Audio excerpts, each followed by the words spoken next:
시간이 머뭇거리는 곳이 있다. 바람이 잠시 멈추는 곳, 새들마저 침묵하는 곳, 마치 보이지 않는 무언가가 공기를 가로지르는 듯한. 네팔의 고요한 산들 사이 그런 장소 중 하나에서 이야기가 시작되었다. 명령도 전쟁도 아닌 눈물로, 한 아이의 눈물로. 그 소녀는 작고 외딴 마을에 살고 있었다. 외부 세계와 접촉한 적 없고 화면 속 얼굴도 권력의 이름들도 알지 못했다. 그럼에도 그날 영적 의식을 위해 모인 승려들 사이에서 그녀는 하늘을 올려다보며 속삭였다. 아무도 들어본 적 없는 이름, 어디에서도 불린 적 없는 이름. 하지만 그 이름은 듣는 이들의 가슴을 설명할 수 없는 방식으로 움찔하게 했다. 그녀는 설명하지 않았다. 단지 울었을 뿐이다. 육체적 고통이 아닌 더 깊은 무언가로. 마치 그 이름이 평범한 이해를 넘어선 선택의 무게를 지닌 듯 운명이 바로 그 절대적인 침묵의 순간에 정해진 것처럼 느껴졌다. 노련한 승려들은 의심이 아닌 경외로 서로를 바라보았다. 무언가가 변했다는 걸 느꼈기 때문이다. 그중 한 명, 오랫동안 말을 하지 않던 승려가 속삭였다. 그는 하나로 만들러 온 것이 아니다. 그는 선택하러 왔다. 그 말은 사원의 기둥 사이로 울려 퍼졌다. 공기는 달라졌다. 새들은 다시 노래하지 않았고 바람도 돌아오지 않았다. 시간마저 걸음을 멈춘 듯 무언가를 기다리는 것처럼 느껴졌다. 빛의 딸로 불리던 그 소녀는 주목받기를 바라지 않았다. 단 한 번도. 그녀의 삶은 단순했고 일상은 침묵으로 이루어져 있었다. 사원 주변을 걷고 하늘을 바라보며 누구도 이해하지 못하는 말을 속삭이곤 했다. 어릴 때부터 아무도 가르쳐주지 않은 것들을 말하곤 했다. 가본 적 없는 장소들, 만난 적 없는 사람들, 아직 내려지지 않은 결정들에 대해 이야기했다. 어떤 이들은 그녀 안에 오래된 무언가가 있다고 말했다. 단지 그녀만의 것이 아닌 영적인 기억. 또 어떤 이들은 아무 말 없이 지켜보며 느꼈다. 그녀의 존재에는 모든 것을 더 진실하고 더 절박하게 만드는 무언가가 있었다. 한 번은 먼 땅에서 온 스승들이 그녀를 찾아왔다. 시험하기 위해서가 아니라 듣기 위해서. 그들은 질문 없이 왔고 말 없이 떠났다. 단지 고개를 숙여 경의를 표하고 마치 설명할 수 없는 무언가를 목격한 듯 자신들의 사원으로 돌아갔다. 그녀는 아무것도 기록하지 않았다. 하지만 그녀의 말은 마을을 지나 입에서 입으로 퍼져나갔다. 감출 수 없는 비밀처럼. 그리고 이상하게도 그녀가 말한 것은 결국 모두 이루어졌다. 정확한 때는 아니었지만 시간 자체가 마치 그녀의 말이 이루어질 그 순간을 기다리는 것처럼 그날 승려들 앞에서 그녀는 한 이름을 발음했다. 그리고 그 후 거의 들리지 않을 만큼 낮은 목소리로 단 한 문장을 말했다. 마치 그녀가 말한 것이 아니라 무언가가 그녀를 통해 말한 듯. 그는 하나로 만들러 오는 것이 아니다. 그는 선택하러 온다 라고 말했다. 하지만 그의 선택은 무기로도 약속으로도 이루어지지 않는다. 보이지 않는 곳에서 이루어질 것이다. 각자의 의식 속에서, 각자의 내면의 침묵 속에서, 각자가 자기 진실 앞에서 어떻게 반응하느냐로 그 누구도 그녀의 말을 끊으려 하지 않았다. 이해하려고 하지도 않았다. 그 순간엔 이해는 필요하지 않았다. 느끼는 것으로 충분했다. 그리고 모두가 느꼈다. 예언은 그렇게 시작되었다. 강단도 회의도 아닌 한 소녀의 속삭임에서 눈을 감고 눈물이 말하게 내버려둔 그 순간에서 그녀가 말한 이름은 돌에 새겨지진 않았지만 그 자리에 있었던 이들의 가슴에 각인되었다. 유명해서가 아니라 무시할 수 없는 진동을 품고 있었기 때문에 그날 이후 사원은 더 이상 예전과 같지 않았다. 그 조용한 모임에 있었던 사람들은 해답을 갖고 떠나지 않았다. 대신 설명할 수 없지만 더 이상 외면할 수 없는 무언가를 가슴에 품고 떠났다. 소녀는 다시 말하지 않았다. 평소처럼 사원 주변 좁은 길을 걷고 구름 너머를 보는 듯한 눈으로 하늘을 올려다보며 조용히 일상으로 돌아갔다. 하지만 그 순간에 그녀를 본 이들은 알았다. 무언가가 작동되기 시작했다는 것을, 오래된 톱니바퀴가 다시 돌아가기 시작했다는 것을, 그리고 곧 첫 번째 징조들이 나타났다. 작고 조용했지만 예전엔 어떤 의식도 피하던 나이 많은 승려가 해질 무렵 조용히 기도하기 시작했다. 그 소녀가 바라봤던 바로 그 방향을 향해 근처 마을의 한 여인은 아무렇지 않게 대화를 나누다 말 없는 존재를 꿈에서 봤다고 이야기했다. 그 존재는 말은 하지 않았지만 그녀를 바라보았고 그 시선 속에서 그녀는 자신의 영혼이 들여다 보이는 듯한 느낌을 받았다고 했다. 사람들은 자신들이 무엇을 느끼는지 정확히 몰랐지만 무언가 달라졌다는 건 알고 있었다. 뉴스에서가 아니라 공기에서, 밤의 소리가 더 무겁게 느껴지는 방식에서, 무언가가 곧 일어날 것만 같은 이상한 예감에서. 하지만 아무도 그것이 무엇인지는 몰랐다. 그렇게 조용한 분위기 속에서 선택이라는 개념이 형태를 갖기 시작했다. 정치적 선택이 아닌 내면의 부름으로서의 선택. 각자가 자신의 의도와 가장 은밀한 행동들에 마주하게 되었고, 마치 보이지 않는 거울이 눈앞에 놓인 듯 그 거울은 겉모습이 아니라 각자의 내면의 진실을 비추었다. 그 소녀가 말한 이름은 여전히 알려지지 않은 채였다. 하지만 놀라운 건 그 단순한 계시가 사람들에게 끼친 영향이었다. 대부분의 승려들은 그 일에 대해 말을 아꼈지만 그들의 눈빛은 변해 있었다. 이전의 고요함과는 다른 무언가를 기다리는 듯한, 그러나 이름 붙이기를 꺼리는 빛을 오던 나라의 다른 지역에서도 직접적인 연결 없이 비슷한 감정들을 보고하는 사람들이 나타나기 시작했다. 잠들기 어려운 밤들, 더 자주 느껴지는 데자비. 평가하지는 않지만 무언가가 지켜보고 있는 듯한 은근하고도 끊이지 않는 불편함. 이런 경험들에는 위협이 동반되지 않았다. 두려움도 없었다. 대신 어떤 기대감이 있었다. 비가 내리기 전의 침묵과도 같은, 날짜는 정해지지 않았지만 이미 시작된 것 같은 보이지 않는 준비.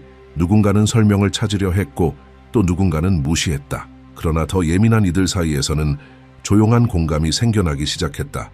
한국은 곧 무언가 다른 것을 겪게 될 것이라는, 단순한 정권 교체가 아닌 공기의 변화, 의식의 변화, 덜 구체적이지만 훨씬 깊은 무언가.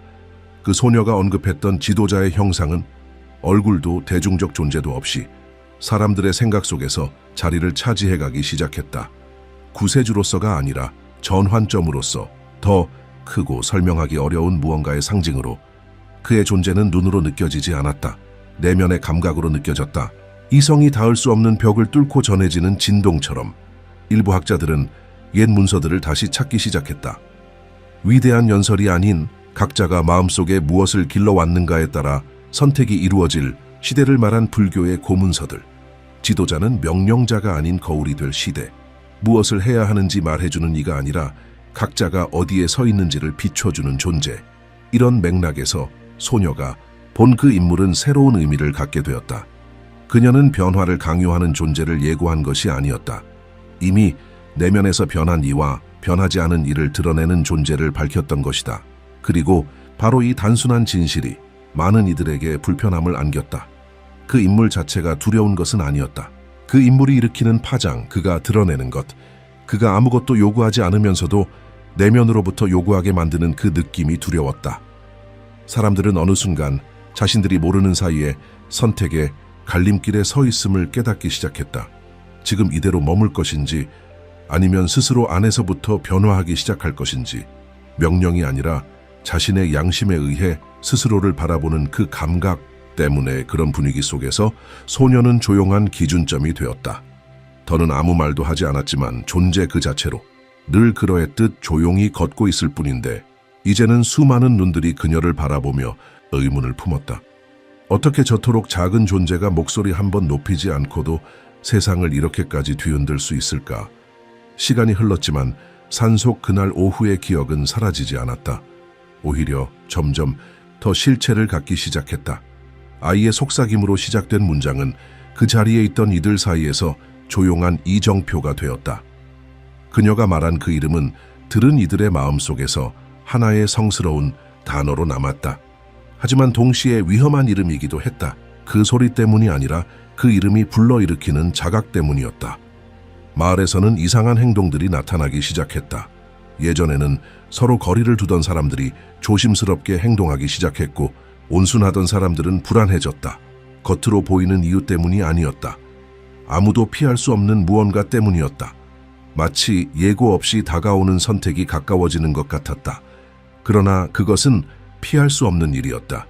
그러던 중 첫 번째로 눈에 보이는 신호가 나타났다. 거의 명상실을 떠나지 않던 노승 중 한 명이 모두에게 말하고 싶다고 요청했다.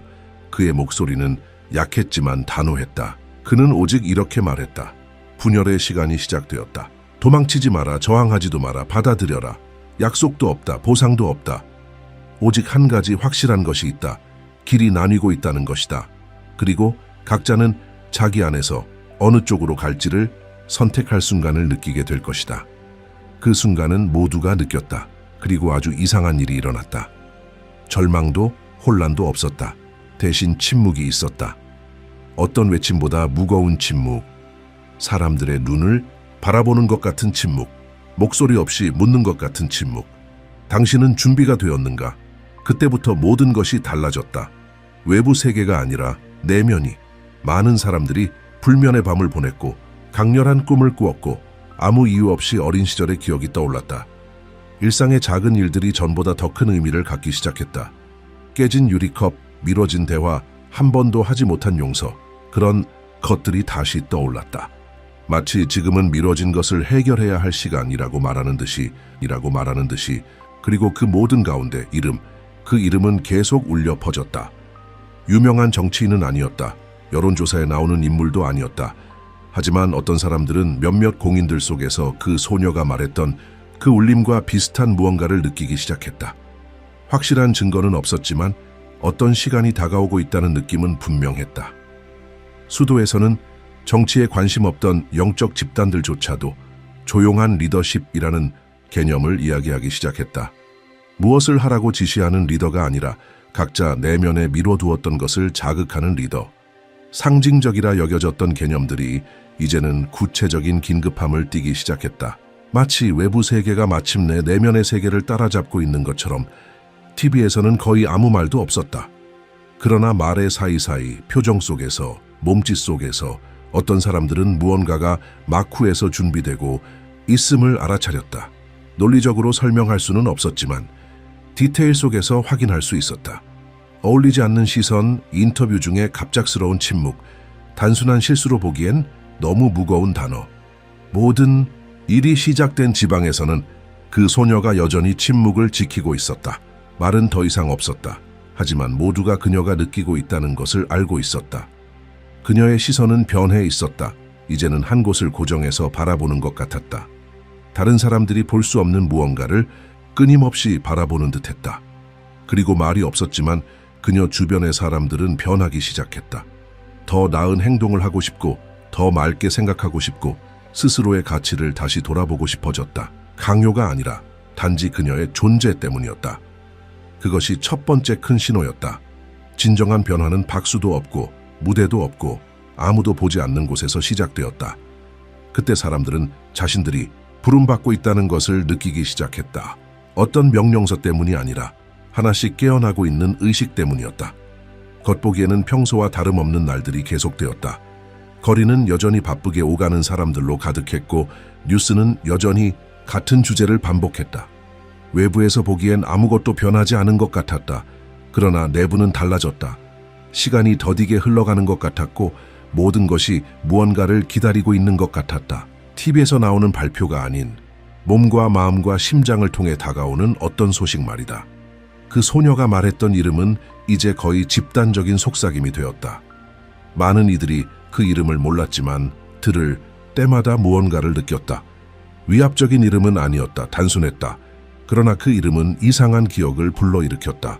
마치 그 이름은 늘 그 자리에 있었지만 망각의 층 아래에 감춰져 있었던 것처럼. 작은 공동체들 안에서 아무도 약속하지 않았는데 모임이 열리기 시작했다. 한 번도 말을 나눈 적 없는 사람들이 조용히 만나 서로를 바라보며 알아보는 눈빛을 나눴다. 말하지 않아도 모두가 같은 이유로 그 자리에 있다는 것을 알고 있었다. 종교 때문도 정치 때문도 아니었다. 아무도 부르지 않았지만 모두가 들은 어떤 부름 때문이었다. 수도의 혼잡함 속에서도 작은 행동들이 다른 의미를 갖기 시작했다. 낯선 이의 신발끈을 묶어준 노인, 누군가가 잃어버린 책을 돌려주기 위해 지하철을 새 정거장이나 되돌아간 젊은 여성. 단순한 일이었지만 의미로 가득했다. 마치 각자가 감시당하고 있는 듯했지만 그것은 카메라가 아닌 마침내 깨어난 자신의 내면이었다. 그렇게 고대 문서들이 의식의 날들이라 불렀던 시기가 시작되었다. 겉보기에는 모든 것이 그대로지만 내면에서는 아무도 더 이상 예전의 자신일 수 없었다. 마치 삶이 거리마다 거울을 세워두는 것 같았다. 그리고 그 거울은 얼굴이 아니라 마음을 비추었다. 사람들은 이유도 모른 채 오래된 습관에서 멀어지기 시작했다. 어떤 이들은 특정한 대화, 장소, 사람에게 흥미를 잃었다. 또 어떤 이들은 예전에는 아무렇지 않게 드나들던 공간이 불편하게 느껴지기 시작했다. 잘못된 일이 생긴 것도 아닌데 그저 더 이상 거기에 속하지 않는 느낌이었다. 이 섬세한 과정 속에서 한 인물이 주목받기 시작했다. 스캔들이나 약속 때문이 아니었다. 기대가 쏟아지는 가운데서도 침묵을 지키는 그의 태도 때문이었다. 그는 주목을 요구하지 않았다. 하지만 그의 존재는 사람들에게 묘한 불안을 자아냈다. 그의 이름은 소수만이 알았지만 그 이름은 마치 집단적인 결정을 품고 있는 듯한 무게를 지니고 있었다. 홍보도 캠페인도 없었다. 하지만 사람들 안에 무언가가 그가 상징하는 것에 맞춰지기 시작했다. 기존의 리더들과는 다른 존재, 하나의 태도, 하나의 에너지. 아무도 끌고 가지 않지만 묵묵히 걷는 자세. 그는 나를 따르라고 말하지 않았다. 그는 그저 걸었다. 그리고 준비된 이들이 그를 따라갔다. 한편 외진 사찰들에서는 노승들이 잊혔던 고전을 다시 읽기 시작했다. 그 문서들에는 명령을 내리는 이가 아닌 말없이 선택의 시급함을 일깨우는 이가 리더가 되는 시대가 온다고 쓰여 있었다. 그리고 그 선택은 정당이나 사상, 편 중 하나를 고르는 것이 아니라 계속 잠든 채로 있을 것인가 아니면 완전히 깨어날 것인가 하는 선택이었다. 증언들은 계속 이어졌다. 전혀 모르는 사람들이 같은 꿈을 꿨다고 말했다. 열리는 문, 보이지 않는 목소리, 침묵이 모든 것을 말하는 텅 빈 도시. 반복되는 감정, 무언가가 오고 있다. 그것은 외부의 사건이 아니라 내부에서 시작되는 변화, 보이지 않는 곳에서 시작되어 거짓된 모든 것을 무너뜨릴 때까지 퍼져나갈 변화. 그 순간 온 나라가 다른 진동을 내기 시작했다. 대대적인 발표는 없었다. 하지만 작은 디테일들이 신호로 바뀌었다. 우주는 이제 외치지 않고 속삭이기 시작한 듯했다. 지구는 마치 각자가 무엇을 짊어지고 무엇을 내려놓을지를 결정하기만을 기다리는 듯했다. 예언은 그 말을 들은 이들의 마음속에 살아있었다. 그 소녀의 말, 그가 온 것은 하나로 만들기 위해서가 아니라 선택하게 하기 위해서라는 말은 더 이상 수수께끼가 아니었다. 그것은 매일의 작은 행동 속에서 실현되고 있었다. 그리고 이제 돌아갈 수 없었다. 한번 확장된 의식은 다시는 예전의 크기로 돌아가지 않는다. 그리고 그때 모든 것이 의미를 갖기 시작했다. 예전처럼 행동할 수 없던 이들은 길을 잃은 것이 아니었다. 그들은 부름을 받은 것이었다. 이유 없이 눈물이 흐르던 이들은 약한 것이 아니었다. 그들은 깨어나고 있는 중이었다. 혼자 있고 싶고 스스로를 돌아보고 싶은 충동을 느끼는 이들은 고립된 것이 아니었다. 그들은 지금 건너가기 시작한 것이다. 이 여정은 짐을 싸고 떠나는 여행이 아니었다. 티켓도 필요 없었다. 그것은 각자의 내면에서 조용히 이루어지는 것이었다. 그리고 그 모든 것 중 가장 아름다운 점은 아무도 누구에게도 강요하지 않았다는 것이다. 진정한 부름은 억지로 밀어붙이지 않는다. 그저 나타날 뿐이다. 그리고 느끼는 사람만이 응답한다.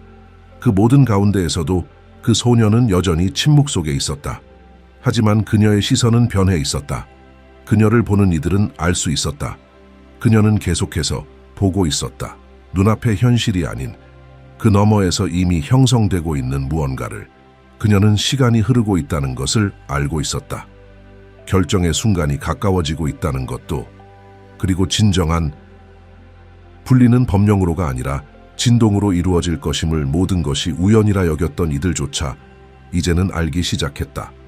그 신호들이 너무나 강하고 너무나 지속적이며 깊이 개인적인 것임을. 왜냐하면 진짜 변화는 절대 외부에서 시작되지 않기 때문이다.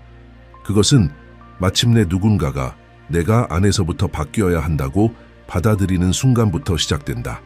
한국에서도 영적인 변화가 점점 더 뚜렷해지고 있었다. 재단이 아닌 거리에서, 연설이 아닌 선택에서, 두려움 속에 살던 사람들이 이제는 단호하게 행동했다. 해답을 찾아 헤매던 이들이 이제는 침묵을 내어주었다. 그리고 그 침묵 속에서 다른 이들도 듣기 시작했다. 새로운 시간은 날짜로 오지 않는다. 의식이나 의례로 오지 않는다. 그것은 이미 도착해 있었다. 그리고 그 도착은 의식에서 비롯된 모든 행동 속에, 의도를 담은 모든 말 속에, 거울처럼 비추는 모든 시선 속에 드러나고 있었다. 결론은 하나의 해답이 아니었다. 그것은 하나의 초대였다. 각자가 자신의 운명의 참여자가 되라는 부름. 더 이상 기다리지 말고 이미 알고 있는 진실에 따라 살아가라는 부름. 왜냐하면 진실은 방어받을 필요가 없다. 그것은 단지 살아내야 하는 것이다. 그것이 바로 그 소녀가 우리에게 건넨 것이었다. 소리 없는 부름, 선 없는 지도, 강요 없는 선택. 이제 길은 정해졌다. 그녀가 아니라 우리 각자에 의해 결국 진정한 심판은 외부에서 오지 않는다. 그것은 이미 시작되었다. 모든 생각 속에서, 모든 선택 속에서, 모든 의식적인 행동 속에서 이 여정이 가볍고 용기 있게 그리고 조용히 이루어지기를. 어쩌면 새로운 세상은 이미 우리 곁에 와 있을지도 모른다. 그리고 단지 우리가 그것을 보기만을 기다리고 있을지도